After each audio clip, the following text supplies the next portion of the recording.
Menteri Tenaga Kerja Ida Fauzia meninjau pemeriksaan IFA karyawan perusahaan di Kabupaten Semarang. Pemeriksaan IFA bagi karyawan perempuan guna menjamin kesehatan karyawan perempuan yang dapat meningkatkan produktivitas kerja.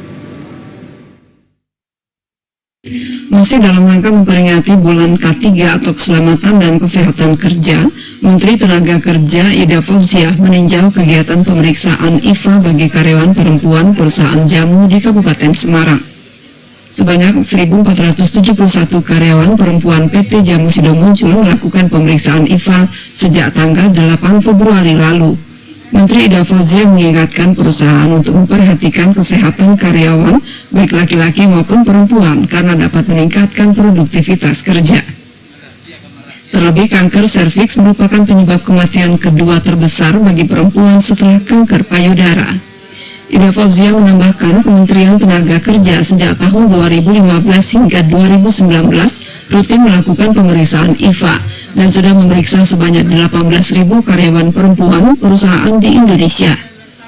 Dipilihnya perusahaan Jamu Sido Muncul menurut Menteri sebagai bentuk apresiasi karena perusahaan ini tidak mem-PHK karyawannya selama pandemi COVID-19. Di samping itu juga menaikkan upah pekerja di atas upah minimum provinsi.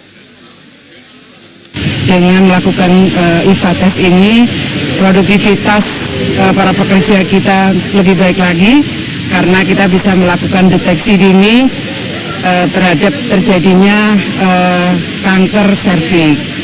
Kanker serviks dan kanker payudara itu penyumbang kematian yang cukup besar di Indonesia. Maka dengan melakukan IFA tes ini kita bisa melakukan pemeriksaan dini.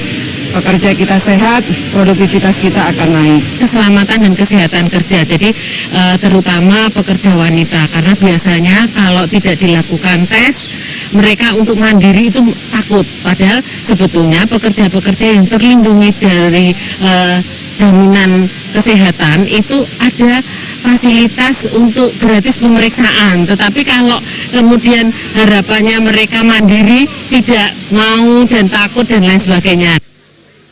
Dinas Tenaga Kerja dan Transmigrasi Jawa Tengah melalui pengawas ketenagakerjaan juga melakukan kerjasama dengan Panitia Perlindungan Keselamatan dan Kesehatan Kerja atau P2K3 perusahaan untuk melindungi kesehatan para pekerjanya. Srinda Lestari dan Edi Supriyadi, TVRI Stasiun Jawa Tengah.